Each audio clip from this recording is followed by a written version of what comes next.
Damos graças, Pai, oh Senhor, pela Tua maravilhosa presença, Senhor. Aleluia. Pelo Teu amor, Pai. Oh, aleluia. Pela Tua bondade. Aleluia. Te damos graças, Pai. Te damos graças, Espírito Santo, por estar em nós. Aleluia. Aleluia. Aleluia. Que os nossos olhos, Pai, estejam sempre iluminados, Pai, para sabermos, Pai, a esperança do nosso chamado, a riqueza, Pai, da nossa herança que nós temos. Aleluia. Para que possamos conhecer cada vez mais de Ti, Senhor. Aleluia. Aleluia. Aleluia. Aleluia. Aleluia. Obrigado, queridos. Aleluia. Podem sentar, amados. Boa noite. Graça e a paz. Aleluia. Vocês estão felizes essa noite? Passaram bem o dia? Aleluia. Aleluia.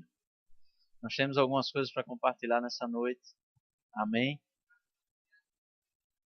Acerca do propósito dos dons ministeriais para a nossa vida, para a igreja, né? Para o corpo de Cristo. Né? Todos nós já estamos aqui no culto da quinta-feira sabendo que nós estamos aqui para aprender alguma coisa. Né?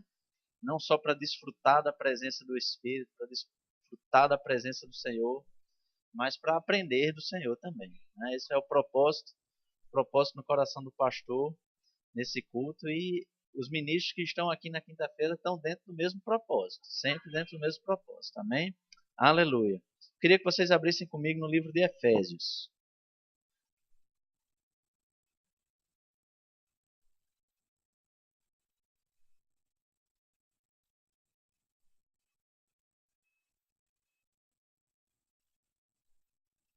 Aleluia.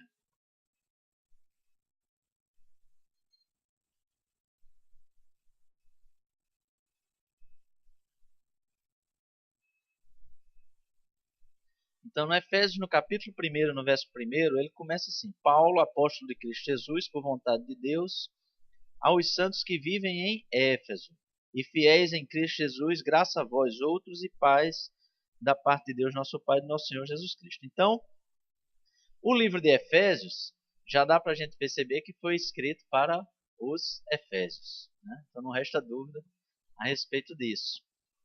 Paulo ele tinha passado nessa igreja de Éfeso, né, provavelmente na segunda viagem missionária dele, por volta do ano 51, 52 da era cristã. E quando ele estava preso em Roma, ele ouviu falar algumas coisas que estavam acontecendo naquela igreja. Na verdade, Paulo ele sempre escrevia para as igrejas para exortar a igreja, né, para corrigir a igreja em alguns sentidos, em algumas áreas. Algumas mais duras, em algumas cartas mais pesadas, como ele escreveu para os Coríntios, até porque estavam acontecendo coisas mais sérias, né, em Coríntios. Outras apenas para trazer aquelas pessoas para um caminho mais correto, né? Algo que tinha acontecido e que precisava voltar um pouco ao caminho certo, e que Paulo tinha esse cuidado. É um cuidado pastoral, né? Um cuidado de pastor, é um cuidado de pai que ele tinha com aquelas pessoas. Afinal de contas, essas igrejas, na verdade, foram fundadas, criadas por ele no momento que ele passou por esses lugares nas viagens missionárias dele. Então, quando ele escreveu essa carta, aí já foi mais ou menos no ano de 62, né? Ou seja, já tinha se passado aí mais de 10 anos que essa igreja tinha sido fundada. Não resta dúvida também pelo primeiro capítulo que ele estava escrevendo a carta para crentes, né? Ele diz aos santos que estão em Éfeso. Então não resta nenhuma dúvida disso para a gente. Então essa carta foi escrita para os santos de Éfeso e para os santos de João Pessoa. Amém? Aleluia. Então, alguns problemas existiam na igreja naquele momento, e que foi avisado a Paulo, né? Paulo tinha sua rede de comunicação, né? Não era a internet, não era tão rápida como é hoje em dia, mas a rede de comunicação existia. Demorava mais um pouquinho, né? Tanto que o problema começou a existir e 10 anos depois da fundação da igreja que ele foi escrever essa carta. Então, era uma internet um pouco meio banda estreita, né? Não era muito banda larga, não, a internet da época.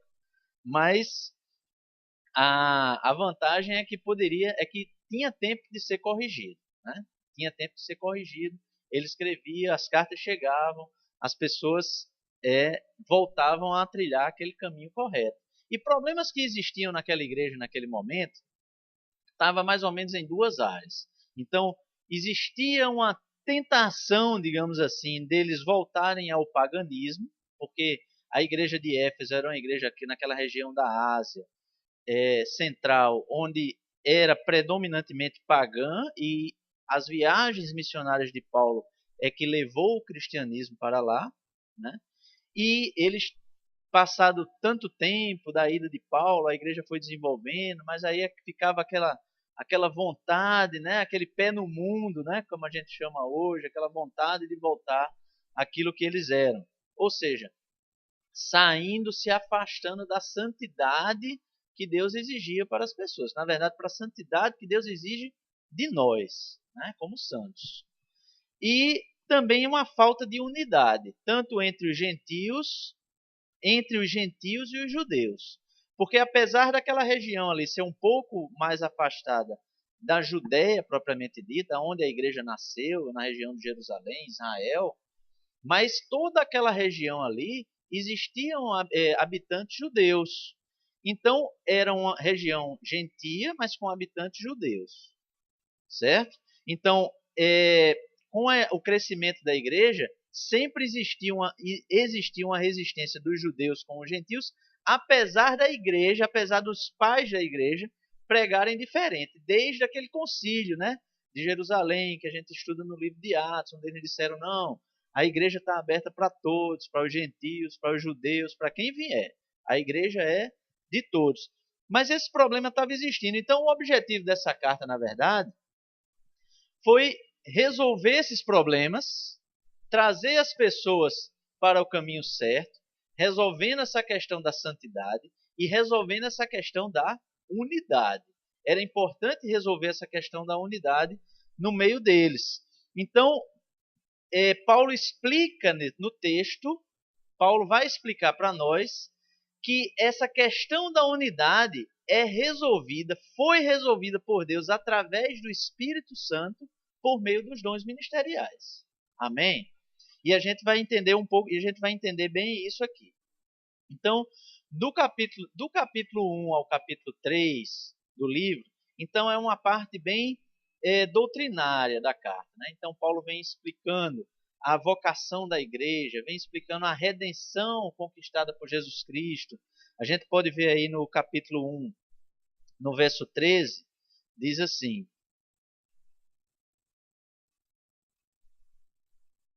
em quem também vós, depois que ouvistes a palavra da verdade, o evangelho da vossa salvação, tendo nele também crido, fostes selados com o Santo Espírito da promessa, o qual é o penhor da nossa herança, até ao resgate da sua propriedade, em louvor da sua glória. Então, Paulo já dá uma dica aqui. Olha, nós hoje, ele já falando nós hoje naquela época e nós hoje mesmo. Nós hoje temos algo que Deus deu para provar que o que Deus falou é verdade. E o que Deus deu para provar que tudo que ele falou é a verdade é o Espírito Santo. Então Deus deu o Espírito Santo para nós. Deus deu a habitação do Espírito Santo dentro de nós para provar que tudo que está escrito é verdade. Né? Então, Paulo começou a carta já no começo do livro, ele já começa a dizer, olha, nós temos um penhor, Deus nos deu um penhor. Um penhor, na verdade, todo mundo, a maioria aqui sabe, né? Penhor é uma garantia. Nós temos uma garantia de que o que Deus prometeu, ele irá cumprir. E essa garantia é o Espírito Santo morando dentro de nós, né? Deus, ele não pode mentir para o seu próprio Espírito. Deus não pode mentir de forma nenhuma. Mas ele não pode mentir para o seu próprio Espírito que habita dentro de nós, né? É o próprio Espírito de Deus. Então, ele vem, como é uma parte bem doutrinária da carta, então ele vem também explicando a questão da redenção, que nós somos redimidos. Aí a gente já encontra mais no capítulo 2, no verso 4. Diz assim: Mas Deus, sendo rico em misericórdia, por causa do grande amor com que nos amou, e estando nós mortos em nossos delitos, nos deu vida juntamente com Cristo. Pela graça sois salvos. E juntamente com ele nos ressuscitou e nos fez assentar nos lugares celestiais em Cristo Jesus, para mostrar nos séculos vindouros a suprema riqueza da sua graça em bondade para conosco em Cristo Jesus. Então Paulo explica bem para eles, olha, de tudo que ele já tinha dito, já tinha explicado, já tinha passado lá, dito isso para ele pessoalmente, aí Paulo vai e ratifica, olha, tudo isso que nós pregamos é a redenção conquistada por Jesus Cristo. Né? Existe uma importância. Que importância é essa de estar se pregando a palavra? Paulo dizendo para eles, olha, eu preguei a palavra, vocês precisam entender isso, nós precisamos entender isso, que a nossa vida é uma vida baseada nessa verdade, que nós precisamos de uma redenção. Né? Então, eu estava vendo na Veja dessa semana, por exemplo, lá no finalzinho da Veja, tem uma parte que fala dos livros, né, que estão sendo lançados pelas editoras. E tem um livro bem interessante do ponto de vista que não serve para nada, tá certo? Não é interessante a ponto de você comprar, não. É o livro de um filósofo e matemático norte-americano, que o título do livro é Por que Estamos Aqui? Então ele vem divagando, né? Divagando no livro o porquê da existência do ser humano, por que estamos aqui, por que vivemos, por que a Terra existe, né? Para que estamos aqui, né? Amados, é incrível como tantas pessoas perdem tanto tempo com tanta coisa que não faz sentido, né? Se a Bíblia tem a resposta para tudo. A gente só precisa crer, né? A gente só precisa crer. É tão simples crer, né? É tão simples crer. E às vezes o homem fica preso essas questões existencialistas, né? Os filósofos. Nada contra a filosofia, não. Eu acho que a filosofia é um negócio bacana. Mas você tem que gostar, até se envolver um pouco com a filosofia, só a ponto de entender o que é que o filósofo pensa, né? Não a ponto de você se envolver com a filosofia e esquecer do Senhor, né? Não sei se tem alguém aqui envolvido com filosofia, que gosta de filosofia. Aqui em Manaíra mesmo tem uma escola filosófica, né? Ali, acho que na Monteiro da Franca. Tem uma escola lá que é de filosofia. Não sei se vocês já tiveram a oportunidade de passar lá na frente, num dia à noite. Mas é cheio de carro na frente. Parece até uma igreja. De tanto carro que tem estacionado assim. De gente lá aprendendo filosofia. Amado, quanta perda de tempo, né? Quanta perda de tempo. Se o Senhor tem a resposta para todas essas perguntas, né? Deus tem para nós a resposta para todas essas perguntas. Por que estamos aqui? Por que fomos criados? Por que a Terra existe? Né? Perguntas dos cientistas também. Bilhões e bilhões de dólares são gastos anualmente para descobrir por que a Terra existe, como a Terra existe, da onde a Terra veio, da onde surgiu. Querido, faz 6.000, 7.000 anos que existe essa palavra revelada aqui, dizendo por que a Terra existe e de onde ela veio. Da palavra do Senhor. Somente. Né? Precisava gastar um tostão com isso. Já estava tudo resolvido. Mas aí o ser humano ele tem essa necessidade de buscar respostas sem envolver Deus no negócio. Né? Parece que é uma coisa que na verdade, para falar a verdade, o ser humano nem tem tanta essa necessidade. Na verdade, o ser humano tem uma necessidade de ter respostas. Né? De repente, criou-se a necessidade de ter respostas sem envolver Deus no negócio. Né? Essa questão de não envolver Deus nisso tudo, ela não é uma coisa muito antiga, não. É um negócio relativamente novo, de 200 anos para cá. Antes, Deus estava bem firme no negócio. Todo mundo sabia que ele estava lá. De repente, um abençoado criou uma teoria meio louca aí de que a Terra, de que os seres vivos tinham surgido do nada e tinha a questão da evolução e tudo aquilo mais, e de repente quem não acreditava em Deus pegou a deixa e disse, é assim, né? Então tá certo. Aí Criou-se toda uma doutrina com relação a isso. Mas, queridos, a palavra ela é revelada para nos mostrar todas as coisas que já existiram, que já existem, por que existem e por que elas existem e por que vão existir. E para onde nós iremos, né? Para onde nós iremos. Então, essa carta do livro de Efésios, essa carta aos Efésios que Paulo fez, ela trazia mistérios revelados para aquelas pessoas que eles, tanto menos os gentios e mais os judeus, não tinham sequer compreensão disso. Uma dessas é isso que eu já falei, era o penhor do Espírito Santo, a garantia do Espírito Santo já habitando dentro de nós. Né? Então, no capítulo 2, aí, onde nós lemos, no verso 19, deixa eu pegar aqui, diz assim: assim, já não sois estrangeiros e peregrinos, mas concidadãos dos santos, e sois da família de Deus, edificados sobre o fundamento dos apóstolos e profetas, sendo ele mesmo, Cristo Jesus, a pedra angular. Então, Paulo estava dizendo, a habitação do Espírito Santo no homem é o que faz nós convivermos em unidade. É a habitação do Espírito Santo que faz vivermos em unidade. E o outro mistério revelado, aí mais para o judeu, é que surgiu a igreja. A igreja surgiu. Não existia mais um povo escolhido por Deus, que eram os judeus. Os judeus eles foram escolhidos por Deus para trazer essa mensagem revelada através da pessoa de Jesus Cristo. Jesus Cristo, como homem que precisava nascer em algum lugar. Vocês concordam comigo? Precisava nascer em algum lugar. E esse povo escolhido para ser o povo do nascimento do ungido, do nascimento do Salvador, foi o povo de Israel, foi o povo hebreu. Amém? Mas aí o povo judeu ele precisava entender que com o surgimento da igreja não existia mais um foco de Deus voltado para o judeu.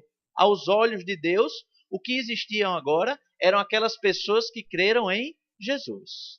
Então, a igreja surgiu, uniu gentios e judeus. E a gente vê Paulo falando sobre isso aí já mais no capítulo 3, no verso 5, ele diz: o qual em outras gerações não foi dado a conhecer aos filhos dos homens como agora, foi revelado aos seus santos apóstolos e profetas, a saber, que os gentios são co-herdeiros, membros do mesmo corpo e co-participantes da promessa em Cristo Jesus por meio do Evangelho. Amém? Então, queridos, essa revelação, essa verdade, a existência de um novo povo que os olhos de Deus olham com carinho agora, aquele povo que creu em Jesus Cristo, que creu na redenção providenciada por Deus para a humanidade, aquele povo é a igreja, sou eu e você.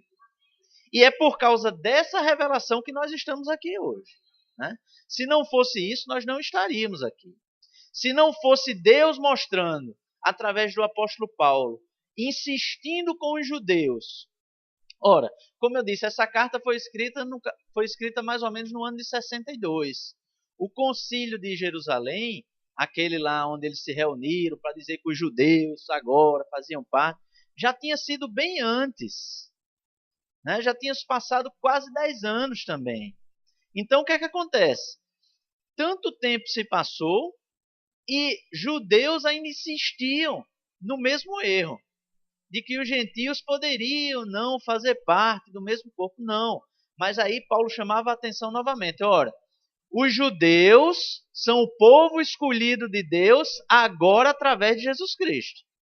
E os gentios são povo escolhido de Deus através de Jesus Cristo. O importante agora é Jesus Cristo. O importante agora é a fé em Jesus Cristo. Essa é que é a verdade do Evangelho. É a verdade para nós hoje. Mas aí no capítulo 4, aí Paulo continuando escrevendo para eles, no capítulo 4, Paulo passa a mostrar regras de conduta, inclusive exortando a igreja, que estava passando por esses problemas de comunhão que a gente falou, a viverem em união e mostrando ferramentas para que isso acontecesse. É tremendo isso, né? É um pai escrevendo, o pastor escrevendo, e não só chamando a atenção para um erro, mas dizendo para eles, olha, vocês estão errados nisso, mas a ferramenta para vocês se corrigirem nisso é essa, que é o que nós vamos ver.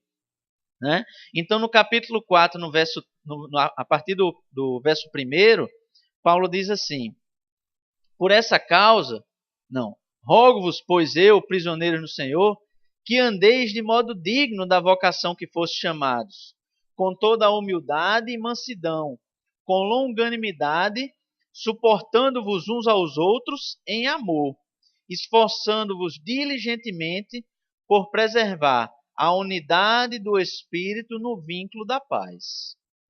Então, queridos, qualidades que essa união precisava ter e ferramentas para que essa união fosse preservada, Paulo estava dando aqui nesses primeiros versículos do capítulo 4. Ele estava dizendo a humildade é importante. Ele estava dizendo que a mansidão era importante. Ele estava dizendo que a paciência era importante. E ele estava dizendo que a tolerância e o apoio era importante. Agora, será que isso se aplicava só à igreja de Éfeso? Ou isso se aplica até nós, nos dias de hoje? Será que a igreja hoje, veja só, um tema como esse, por exemplo, não é uma pessoa de fora da igreja, uma pessoa do mundo, uma pessoa que não tem o Espírito Santo selando ele com as promessas, talvez nem entenda do que nós estamos falando. Né? Porque a própria palavra diz que as coisas espirituais são discernidas espiritualmente. Né? Então, Paulo, quando estava trazendo essa revelação para aquelas pessoas, estava dizendo, olha, a igreja ela não pode viver como o mundo vive. A igreja ela precisa viver em união. Para viver em união, ela precisa de algumas ferramentas, ela precisa de algumas qualidades. Que qualidades são essas? Precisa da humildade, precisa da mansidão, precisa da paciência, precisa da tolerância e do apoio. Né? É isso que está escrito nesses primeiros versículos que nós vemos.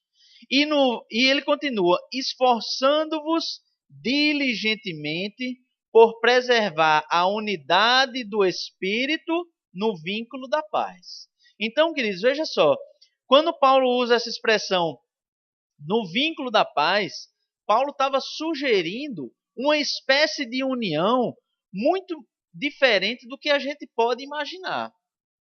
Porque essa palavra vínculo aqui, às vezes quando as coisas são traduzidas para o português, isso de qualquer língua, né? Quando traduz do português para o inglês, do inglês para o português, aqui no caso do grego para o português, ou se talvez alguma coisa fosse traduzida do português para o grego, perdesse um pouco o sentido, ou não o sentido, mas a profundidade daquilo que estava querendo se passar. Quando Paulo escreve aqui, que diz que precisa estar no vínculo da paz, essa palavra era a mesma palavra que era usada para indicar os ligamentos do corpo. Aquilo que liga os músculos aos ossos. Né? Os ligamentos, de uma maneira geral. Então você consegue imaginar o corpo humano sem os ligamentos que liguem os ossos aos músculos? Não tem como você imaginar.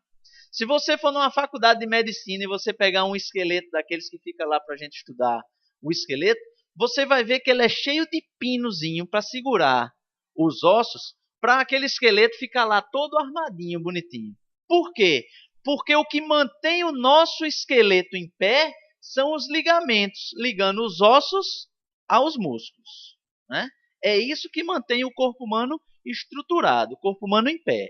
Então, quando Paulo estava trazendo essa expressão, quando Paulo estava dizendo preservar a unidade do Espírito no vínculo da paz, ele estava dizendo que esse vínculo, essa unidade, ela precisava existir para que o corpo permanecesse de pé.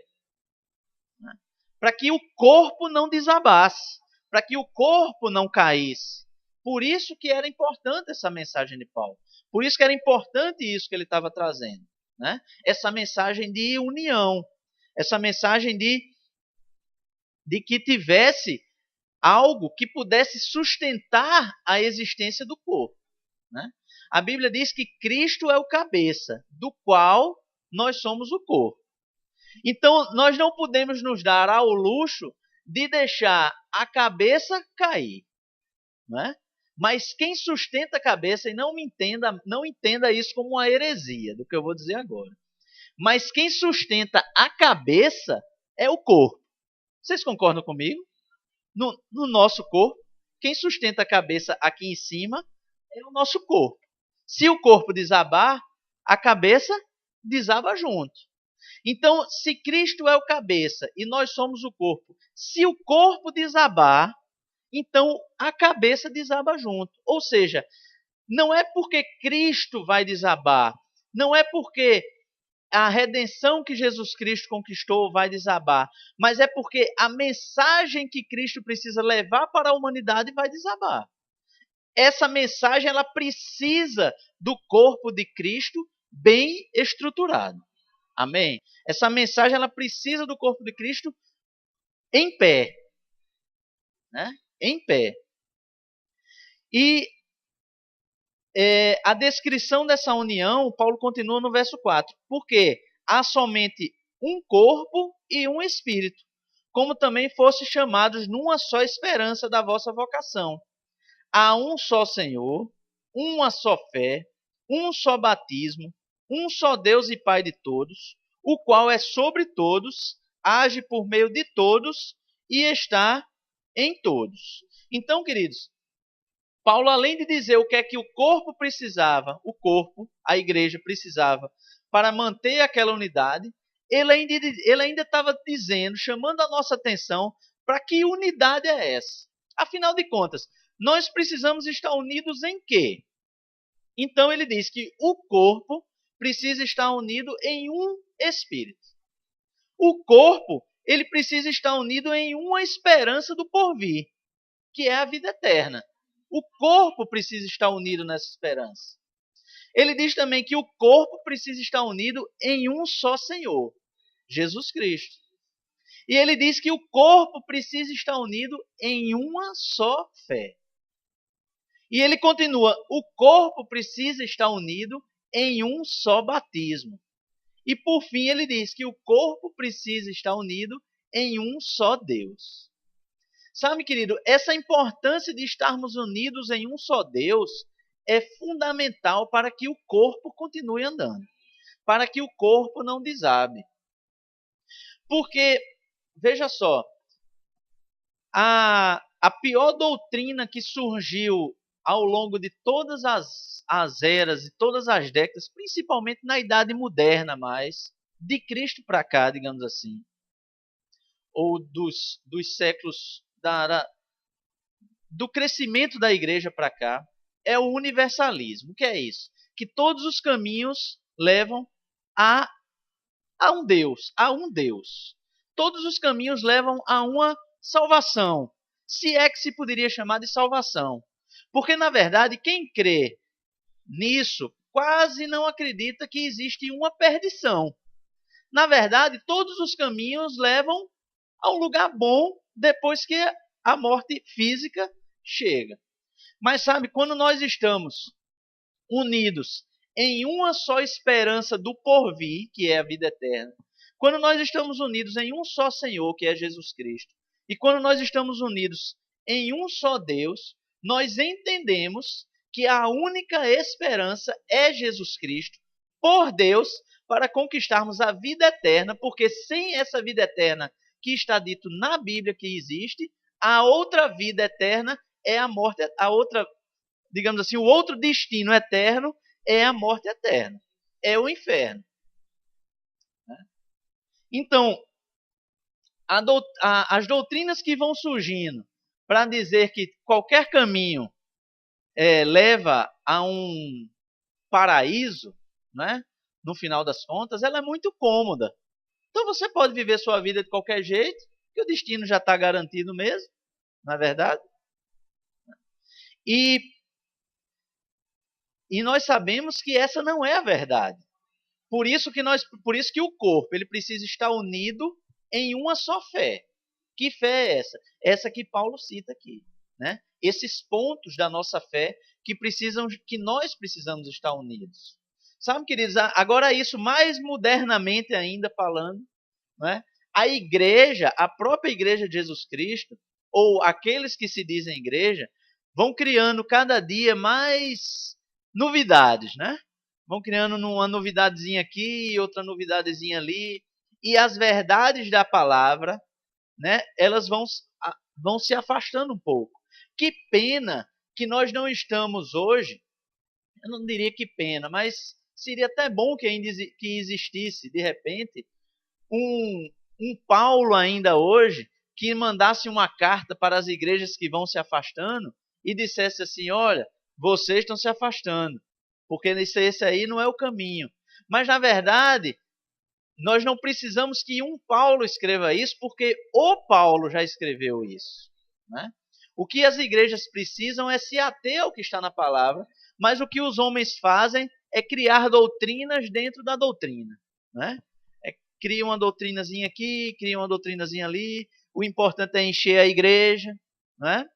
Sabe, queridos, o importante não é só encher a igreja. O importante é encher a igreja de pessoas que creiam na coisa certa, né? Não importa você encher a igreja como um clube social, né? Não importa você encher, não adianta você encher a igreja de pessoas que estão na igreja buscando estar vivendo em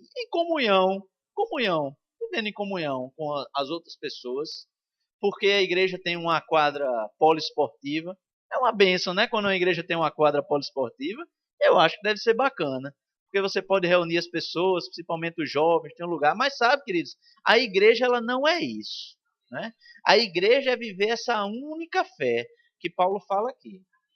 A igreja é estarmos unidos para pregar essa única fé, para que as pessoas que estão fora da igreja venham cada vez mais para dentro da igreja. Sabe por quê? Porque a igreja ela não é egoísta, né? Ou pelo menos não deveria ser, né?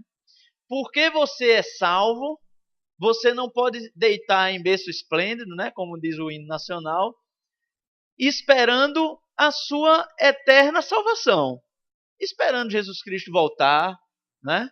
Esperando que ou que você morra e vá para o céu, que sua carne morra e vá para o céu. Não, queridos, a igreja não é isso. A igreja é chamar pessoas para dentro da igreja, né? A igreja precisa se encher de pessoas que creiam nessa mesma fé, que estejam unidas nesse mesmo propósito, né? Que estejam unidas nesse mesmo propósito. E para isso foi dado ferramentas para o homem. Para isso Deus veio e deu ferramentas para ele. E Paulo ele vem trazer e Paulo naquela época já veio mostrar às pessoas quais eram as ferramentas que tinham sido dadas para isso, para que a igreja pudesse viver essa mesma fé, pudessem buscar estar sempre nessa mesma fé. E no verso 7, ele continua: e a graça foi concedida a cada um de nós segundo a proporção do dom de Cristo.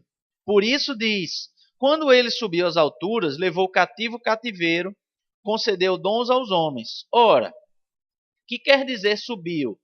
Senão que também havia descido até as regiões inferiores da terra.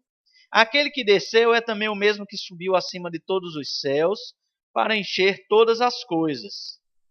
E ele mesmo concedeu uns para apóstolos, outros para profetas, outros para evangelistas, outros para pastores e mestres, com vistas ao aperfeiçoamento dos santos, para o desempenho do seu serviço, para a edificação do corpo de Cristo, até que todos cheguemos à unidade da fé, do pleno conhecimento do Filho de Deus, à perfeita varonilidade, à medida da estatura da plenitude de Cristo, para que não mais sejamos como meninos, agitados de um lado para o outro e levados ao redor por todo o vento de doutrina, pela artimanha dos homens, pela astúcia com que induzem ao erro, mas seguindo a verdade em amor, cresçamos em tudo naquele que é a cabeça, Cristo, de quem todo o corpo, bem ajustado e consolidado pelo auxílio de toda a junta, segundo a justa cooperação de cada parte,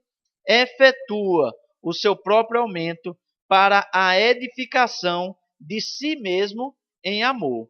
Então, queridos, veio através de Paulo as ferramentas para que aquela unidade pudesse ser mantida.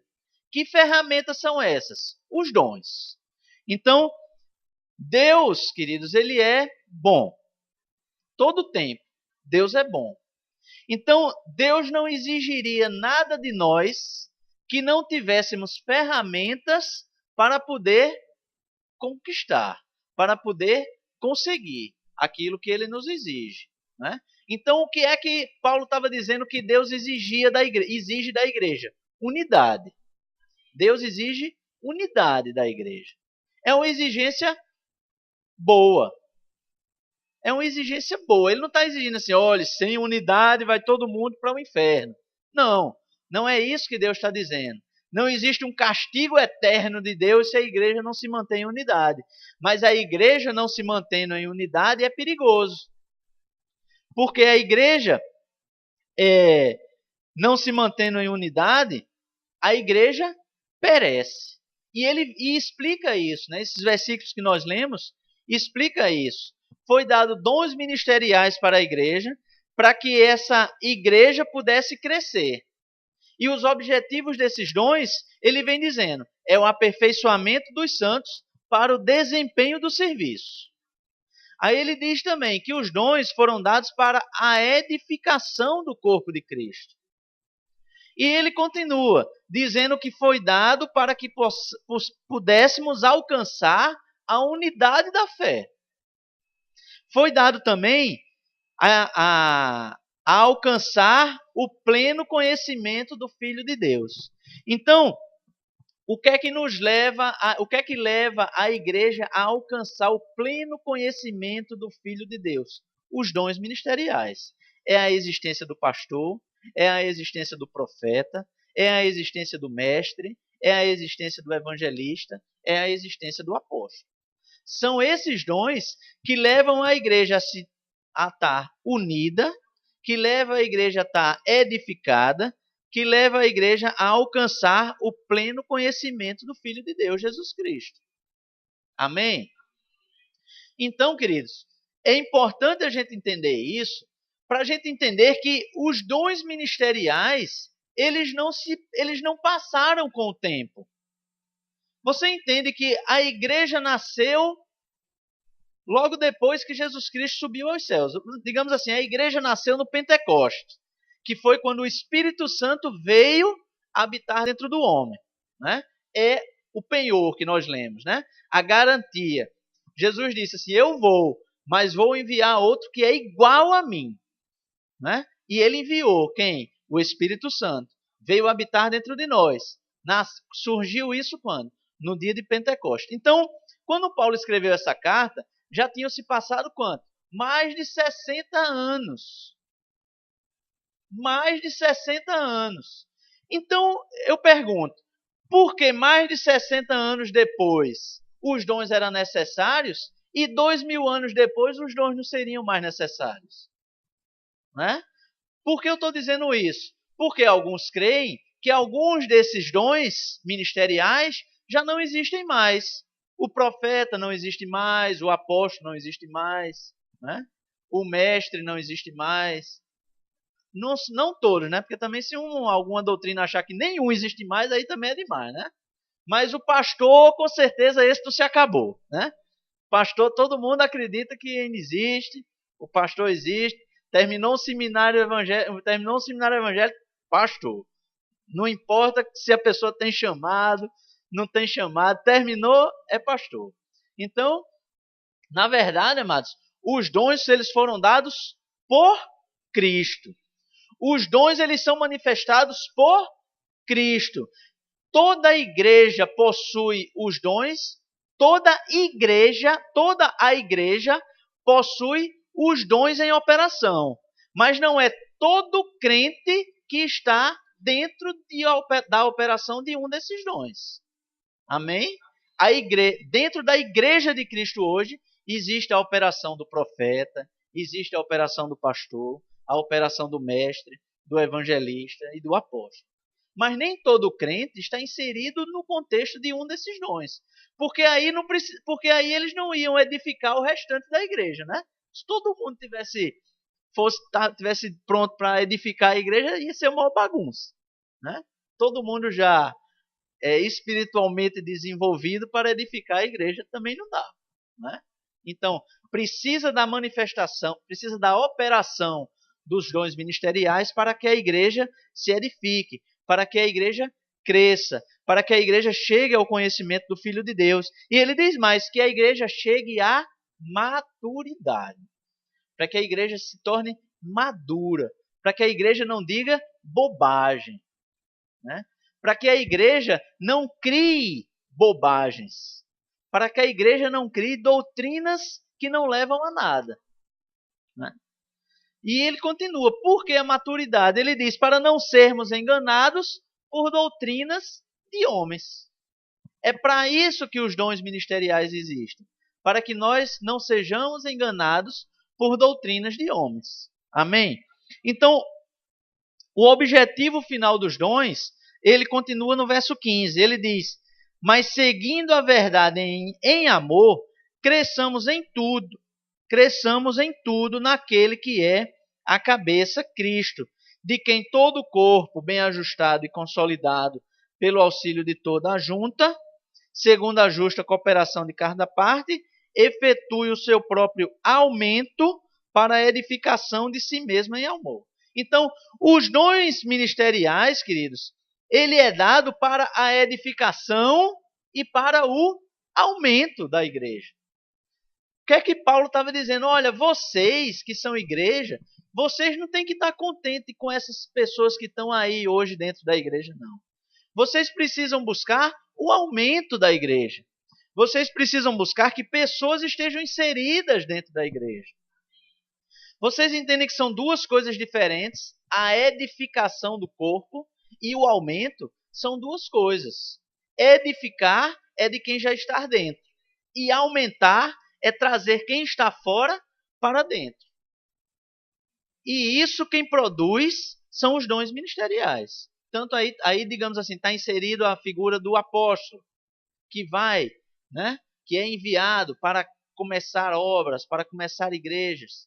Está inserido aí, mais do que todos, talvez, a figura do evangelista, que tem um dom, não que todos nós não devemos pregar a Cristo, né? Mas o evangelista ele tem um dom todo especial, é dado por Deus, senão não estaria aqui. Ele tem um dom dado por Cristo, todo especial, para pregar e convencer as pessoas de uma maneira diferente de nós que pregamos. Às vezes nós estamos lá conversando com uma pessoa e nós estamos lá evangelizando uma pessoa. Faz um ano que eu evangelizo fulano e falo, mas a cabeça é meio dura, né? Não consegue entender. Aí de repente você nem leva a pessoa para uma cruzada evangelística. De repente chega um evangelista, uma pessoa que tem um dom de evangelismo, conversa 5 minutos com a pessoa, quando você olha assim, está o cara lá chorando, entregando a vida para Jesus. 5 minutos que conversou com ele, né? Agora, isso não quer dizer que nós não devamos fazer a nossa parte, né? O evangelista tem um dom especial para isso, um dom próprio para isso, mas nós devemos fazer a nossa parte, né? É o que a Bíblia chama do ministério da reconciliação. Nós temos o ministério da reconciliação para trazer as pessoas de fora para dentro, para reconciliar o mundo com Deus, né? Essa é a obra de cada crente. Por isso que eu disse que o crente ele não deve ficar deitado em berço esplêndido, né? Esperando a morte chegar, né? Não.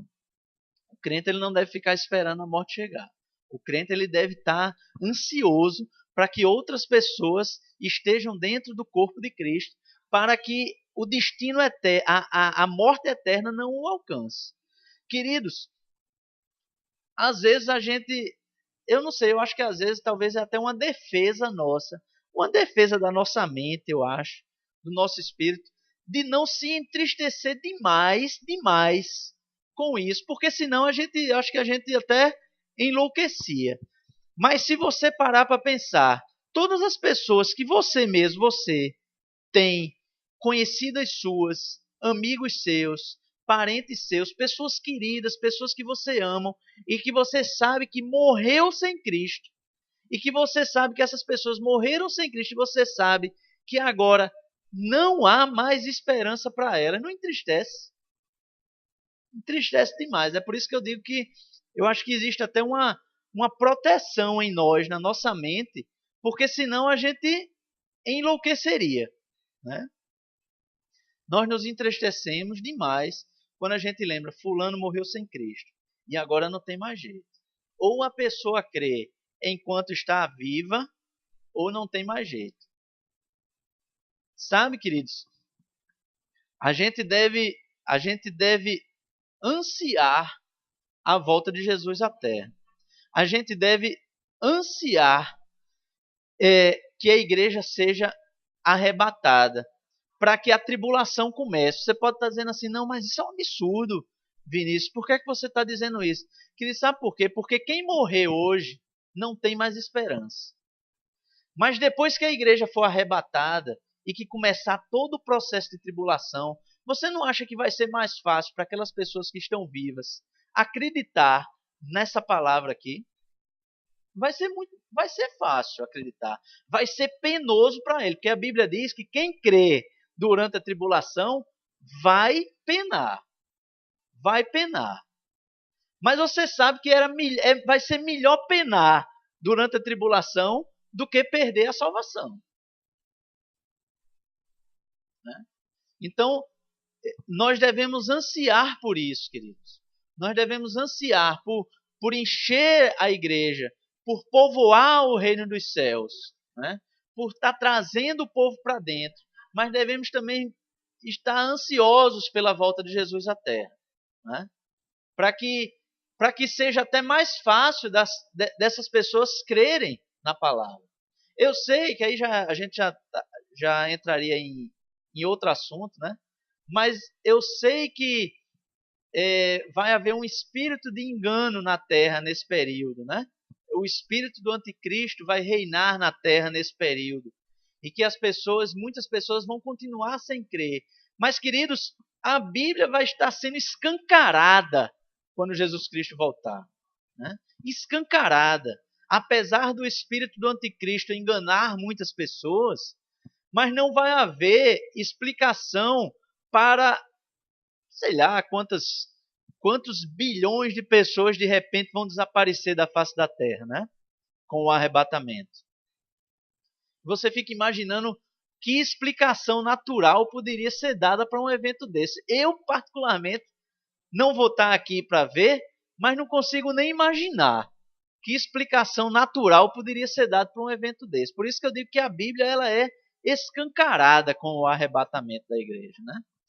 Tudo aquilo que foi profetizado se cumprindo naquele momento, né? Mas essa exortação de Paulo aos Efésios sobre a unidade tinha mais um propósito ainda. O propósito dessa unidade, o propósito de viver em uma só fé, era com um propósito na vida deles, agora como igreja, que era viver uma vida de santidade. Né? O Espírito, por meio dos dons, é a fonte para uma vida de santidade. Não há como viver uma vida de santidade sem o Espírito dentro de nós e sem a manifestação dos dons ministeriais para nos envolver nessa verdade, para nos estar chamando para perto dessa santidade, né? Tá, aí entra a figura do pastor, né? O pastor que está sempre lá exortando, chamando para perto, puxando as orelhas, né? Passando a escovinha assim para tirar os carrapichos, né? Essa é a figura do pastor. Por quê? Porque é necessário que a igreja viva uma vida de santidade, né? E só para a gente concluir, Paulo ele Paulo ele continua isso, né? Paulo ele fala sobre isso a partir do verso 25, por exemplo, ele diz, olha, por isso, se lembra que ele estava falando de quê? Estava falando de unidade, estava falando dos dons ministeriais, é a mesma carta, é a mesma continuidade, né? A gente aqui divide por capítulo, por versículo, tal, para facilitar a nossa localização. Mas Paulo ele vinha escrevendo um texto só. E ele chega lá e diz, olha, por isso, deixando a mentira, fale cada um a verdade com seu próximo, porque somos membros um dos outros. Irai-vos e não pequeis, não se põe o sol sobre a vossa ira, nem deis lugar ao diabo. Aquele que furtava, não furte mais. Você já imaginou que ele estava escrevendo para os santos? E ele diz, aquele que furtava, não furte mais? Antes, trabalhe, fazendo com as próprias mãos o que é bom, para que tenha com que acudir ao necessitado. Não saia da vossa boca nenhuma palavra torpe, e sim, unicamente, a que for boa para a edificação, conforme a necessidade, e assim transmita graça aos que ouvem. E não entristeçais o Espírito de Deus, no qual fostes selados para o dia da redenção. Longe de vós toda amargura, cólera, ira, gritaria, blasfêmia e bem assim toda malícia. Antes, sede uns para com os outros benignos, compassivos, perdoando-vos uns aos outros, como também Deus em Cristo vos perdoou. Então, querido, a fonte da unidade, a fonte da santidade é a unidade. Né? É preciso a unidade para que nós vivamos em unidade. E a santidade, por sua vez, é importante para que a unidade continue. Né? É como aquela história de que não tem. É como o próprio Deus. Não existe princípio nem fim. Não existe o ovo nem a galinha. Não é? Não existe quem veio primeiro. A santidade ela é necessária para a unidade e a unidade é necessária para a santidade. Né? As duas coisas elas se completam. Né? Então, o propósito dos dons, na verdade, é fazer com que a gente viva essa vida de unidade e viva uma vida de santidade. Cada um dos dons ministeriais chama para perto. Cada um dos dons ministeriais traz a pessoa para perto de Deus. Cada um no seu propósito. Né? O pastor, como eu disse, exortando, chamando para perto. O apóstolo indo e edificando as igrejas, e edificando os trabalhos, começando os trabalhos. Né? O evangelista, esse chamando-os do mundo para dentro. O profeta chamando-os de dentro para a santidade. Né? Nós não precisamos, querido, nós não devemos estar buscando profetas para escutar Deus falando conosco. Mas quando o profeta chega até nós e fala conosco, nós precisamos ouvir. Né?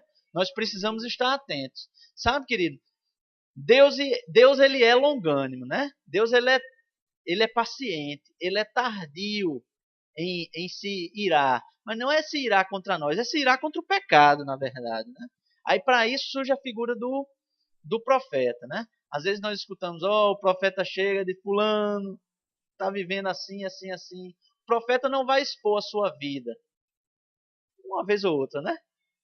Mas o profeta, quando ele fala, às vezes ele pode falar para você, ou às vezes ele pode falar para você no meio da igreja, mas você sabe que o profeta está falando para você.